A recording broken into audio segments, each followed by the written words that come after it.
Magandang hapon po sa bawat isa po sa atin. Ngayong hapon po na ito ay itutuloy po natin ang Bible study po dito po sa Rema Fields na ginagawa po natin every day, Monday to Friday po. Ang topic po this week po ay patungkol po sa what every soul must know before it's late. Yun po. Sabi po doon, sa mga itinuro po ng ating mga nakaraang pastor nito po mga nakaraang araw, ay what every soul must know before it's too late. Yun po. Tayo po ngayon ay nasa number 10 na po. Ano po? Yan. So, sa number 10 po, ay sabi niya, you can change. In Christ, all things are made new. Ayun po. Dito po sa aklat po ng 2 Corinthians, sa chapter 5, sa verse 17, basahin ko po dito, kaya't kung nakipag-isa na kay Kristo ang isang tao, isa na siyang bagong nilalang. Wala na ang dati niyang pagkatao, sa halip, ito'y napalitan na ng bago. Po. So, dito po ay sabi niya, what every soul must know before it's too late. So, dito po, you can change. Ang sabi niya po dito, meron pagbabago. Ano po? Isa ka na daw pong bagong nilalang. So, sa atin ay makikita dapat po sa atin ang pagbabago.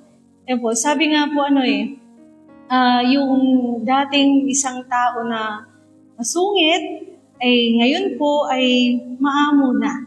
Ayun po, yung dating pikon, maiksi po ang pasensya, ngayon po ay maunawain na.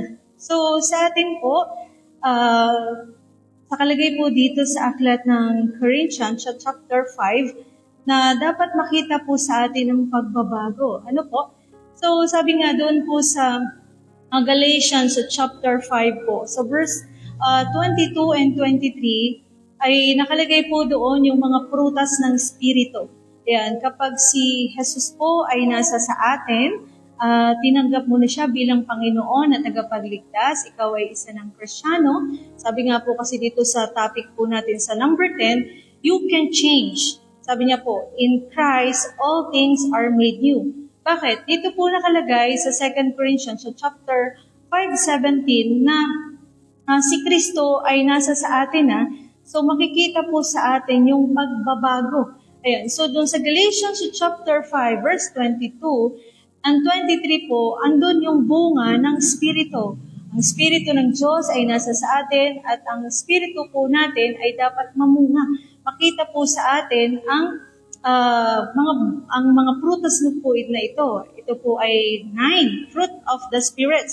Sabi po doon, ang isa ay love, joy, peace, patience, kindness, goodness, faithfulness, gentleness, and self-control. Ayun po. So, sa atin po bilang isang Kristiyano na, ay itong mga bagay po na ito ay dapat na makita po sa atin. Sabi niya po, yung pagbabago sa niya, wala na yung dating ikaw, yung dating pagkatao, ikaw po ay bago na. Sabi nga po, may mga tao na nagsasabi na siya po ay Kristiyano pero hindi makita si Kristo sa ugali at pamumuhay niya. Ano po? So, kumbaga sinasabi niya na siya ay Kristiyano pero yung lifestyle niya ay hindi po makita sa kanya si Kristo sa the way paano siya magsalita. Yung lumalabas sa kanyang mga labi ay hindi po makita yung pagkakristyano niya. So sabi niya po dito, for example po ay yung mga Pariseyo. Ano po? Yung mga Pariseyo at mga magagaling po sila sa katuruan. Ayun po, sila po ay mga guro, tagapagturo po sila. Pero ito pong mga Pariseyo po na ito at saka yung mga skriba, sila po ay kinorek. Ayun po, kinorek po sila, nirebuke po sila ni Jesus Christ At ang sabi nga po sa kanila doon sa Mateo 23 ay kahabag-habag kayo. Sabi niya po, mga tagapagturo ng kautusan at mga Pariseo, mga mapagkunwari, tinawag po sila ng Panginoon na mapagkunwari. Sabi niya, ang katulad ninyo ay mga libingang pinaputi, magaganda sa labas, ngunit ang loob ay bulok at puno ng kalansay. Ayun po. So bakit? Kasi ito pong mga tao na ito pong mga Pariseo, mga eskriba po, sila po ay magagaling sa, kumbaga po sa kautusan, alam nila ang batas, alam po nila ang scriptures, pero sa kabila po nito, actually, napaka-religious po ng mga tao na ito na kailangan sumunod ka sa ito ang kaugalian. Pero dito po sa gospel, makikita natin na sila po ay nirebuke ng Panginoong Hesus. Bakit? Kasi yung kanilang alam ay hindi po makita sa kanilang buhay. So hindi po pala ito sa dami ng alam o hindi sa dami po ng alam mo sa Bible o sa pagiging religyoso mo, kundi dapat po sa atin ay makita po yung pagkakristyano po natin sa salita. Sabi nga po sa Timothy ni Apostol Pablo, huwag mong bigyang daan na hamaking kaninuman. Ano yun? Ang tinutukoy po dito ay yung saan? Dahil dapat makita po sa atin yung example. Ayun, sa pananalita, pag-uugali, ayun po, at sa ating pananampalataya. So, ngayon, sabi niya po dito, sa number 10 po, sa what every soul must know before it's too late, number 10, you can change. Sabi niya po, in Christ, all things are made new. Binago na po tayo ng Panginoon. Ang dati nating pagkatao ay nakaraan na po, nakalipas na. Ang dapat makita sa atin ngayon ay yung Kristiyano na. Ayun po, yung makita po sa atin, yung buhay na ando doon po si Kristo. Ayun po. So dito po, ay sabi nga, katulad po nito, yung example po itong mga Pharisees po na ito, itong mga Pariseo, na nirebuke sila ng Panginoon kasi hindi po dahilan sa dami ng alam, hindi sa dahilan sa galing mo sa pag-share, kundi makita po sa atin yung pagbabago. Ayan, sabi niya, you can change. In Christ, all things are made new. Kung si Jesus po ay nasa atin, ang ating pong pagkatao ay makita po sa atin ang pagbabago. Basahin ko po ulit bago tayo pumunta po sa number 11. Sabi niya sa 2 Corinthians chapter 5 verse 17, kaya't kung nakipag-isa na kay Kristo ang isang tao, isa na siyang bagong nilalang. Wala na ang dati niyang pagkatao, sa halip ito'y napalitan na ng bago. Ayun po. So sa atin po, what every soul must know before it's too late, bago mo makalimutan po, ayan, bago maging huli ang lahat sa iyo o sa atin po, ay pakisabi sa ating sarili, magbago ka na. Amen po. Makita sa atin si Kristo sa ating buhay. Amen po. So, sabi nga po hindi daw po bagay sa isang Kristyano yung sungit. Ayun, hindi po bagay sa isang Kristyano na makita sa atin na kagaya ka pa rin ng isang unbeliever. Meron ka pong mga tao, sabi nga, kapag masusubukan po yung pagkakristyano niya, kapag siya ay galit. Kasi makikita po doon kung siya po ay talagang kristyano na. Kasi po, merong mga tao, sinasabi niya na siya ay kristyano, maraming alam po sa Bible, pero kapag galit, sabi nga, daig pa daw po ang unbeliever. So, makita po sa ating mapamumuhay ang pagbabago. Okay, number 11 po. Ayun po, ang sabi po dito sa number 11, obedience follows salvation. Not to earn, but to show it. Nakalagay po siya sa aklat ng John. Buksan po natin sa chapter 14, sa verse 15. Ayun po, ang sabi po ng Panginoong Hesus dito, kung iniibig ninyo ako, tutuparin ninyo ang aking mga utos.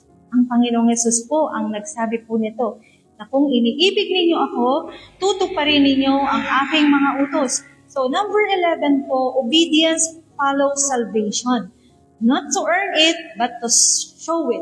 Ayun po. So sabi po dito, may isang example po, dito po sa number 11. Meron pong dalawang anak, ayan, ng isang tatay, dito po sa Bible, na yung panganay po ay inutusan ng kanyang tatay na sabi po niya, magpunta ka sa bukid. Ayun po. Ngayon, ito pong panganay ay, ang sagot po niya, napaka-direct. Makikita po natin dito sa Bible na ang sagot na itong panganay ay ayoko.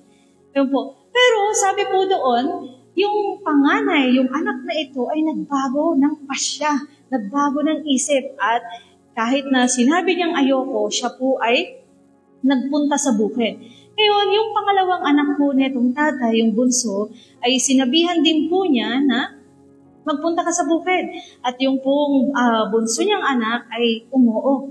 Pero ang sabi po doon sa parable, dito po sa New Testament, yung bunso na umuo, na nagsabing pupunta siya, ay hindi po nagpunta. Pero yung nagsabi ng ayoko, siya po ang nagpunta. So dito po sa example na po ito, ang sabi niya, obedience follows salvation. Not to earn it, but to show it. Sabi po niya. So dito po sa dalawang example na po na ito, ay isa pong nagpapakita ng pagmamahal sa Panginoon. Ang sabi nga niya, kung minamahal po natin ang Panginoon, ay sabi niya, tutuparin mo ang kanyang mga utos. So kung maalala po natin, dito po sa aklat po ng Mateo, sa chapter 28, sinabi po ng Panginoon doon yung Great Commission. Ang Great Commission po yung dakilang bilin, utos ng Panginoon na bago po siya matapos sa kanyang ministry po dito, bago po siya mamatay at umakyat sa kalangitan, eh sinabi na po ng Panginoon na ito ang gagawin po natin. So sabi niya po doon, ay ano yun? Yung humayo kayo. Amen po? Ayan, sabi niya, yung humayo kayo, yung po ang Great Commission po sa atin. Ngayon, sabi niya po doon, yung humayo kayo at gawin ninyong mga disipulo ko ang lahat ng bansa. So sa atin po, ang pagpapakita natin na iniibig po natin ang Panginoon, ang pagpapakita po na mahal natin ang Diyos, ay yung pong maglingkod ka sa Panginoon. Yung sumunod ka sa pinapagawa niya. Sabi niya dito, kung iniibig ninyo ako, tuparin ninyo ang aking mga utos. So ano po ba ang pinapagawa sa atin ng Panginoon? Ano po ba ang assignment mo sa Panginoon? Kagaya po nitong dalawang magkapatid na ito, yung panganay ay sinabi ng Panginoon sa kanya na pumunta ka doon sa bukid, yung bunso ay sinabi ng kanyang tatay ay magpunta ka sa bukid, yung nagsabi ng ayoko ay nagbago ng isip, sumunod kahit na ayaw niya. Nakaka-relate ka po ba? Nakaka-relate po ba tayo? Minsan sa paglilingkod po natin, minsan parang ayaw mo na. Parang ayaw mo, nagdadalawang isip ka. Pero dahilan po sa mahal natin ang Panginoon, ay susunod ka. Amen po. Meron po akong isang kwento sa bagay po na ito. One time po, nakasakay po ako sa taxi. Umuulan po noon, pagod na pagod po ako, kaya nag-taxi na po ako. Tapos nakatingin po ako doon sa window, sa labas po. Habang, tinatry ko po na ikalma yung sarili ko kasi po, nakakaramdam ka nga ng pagod. Pero alam niyo po, that time, biglang may worship po ako na, na naisip or nag-play po sa isip ko na lumabas po sa bibig ko, yung pong, minamahal kita. Yung po, sinasamba kita. Ano yun po, habang inaawit ko po sa Panginoon yun, bigla pong may inward witness po sa akin. Biglang merong boses po na nagsabi na, kung talagang minamahal mo ako, tiyaran mo yung taxi driver. Kaya po that time, nakikipagtalo po ako sa Panginoon. Na, kumbaga, Lord, pagod ako. Gusto ko nga pong kumbaga yung kalmahin yung sarili ko. So, sobrang pagod po talaga that time. Tapos, iba po talaga yung pakaramdam ko. Pero, paulit-ulit po na talagang umaalingaw po sa akin yung sabi niya, kung mahal mo ako, sharean mo yung taxi driver niyan. Sabi niya, doon po, yung kinakanta ko, parang sinumbat pa po sa akin yung kinakanta ko na mas gusto ko na sharean mo siya kesa sabihin mo sa akin, kahit kesa mag-worship ka sa akin, na sabihin mong minamahal mo nga ako. So, ang pag-ibig po sa Panginoon, ang pagmamahal po sa Panginoon, ay hindi lang through words, hindi lang through sa salita, kundi po yung pagsunod. Yung pagsunod mo sa kung ano ang pinapagawa sa atin ng Panginoon. Sabi niya po sa number 11, obedience follows salvation. Ayun po, not to earn it, but to show it. So, sabi po ng Panginoon sa aklat ng 1, chapter 14, sa verse 15, basahin ko lang po ulit, kung iniibig ninyo ako, tutuparin ninyo ang aking mga utos. Ang Panginoong Yesus po ang nagsabi po niya. Okay po, so next po natin ay sa number 12. Topic po natin, ang sabi nga po dito ay, what every soul must know before it's too late. So, dapat pong malaman natin ang mga bagay na ito bago maging huli na ang lahat sa atin. So, sa pagsunod natin sa Panginoon, ay hindi po bukas, hindi mamaya, kundi ngayon na po. Amen po. So, number 12 po, ang sabi niya dito, forgiveness is offered. Confess and be cleansed. Alagay po ito sa aklat ng 1 John.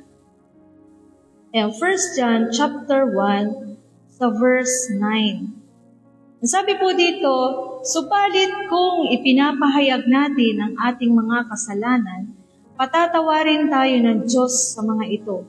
Lilinisin tayo sa lahat ng ating kasalanan sapagkat siya'y tapat at matuwid. Okay, sabi niya po dito, ipinapahayag, confess, sinasabi.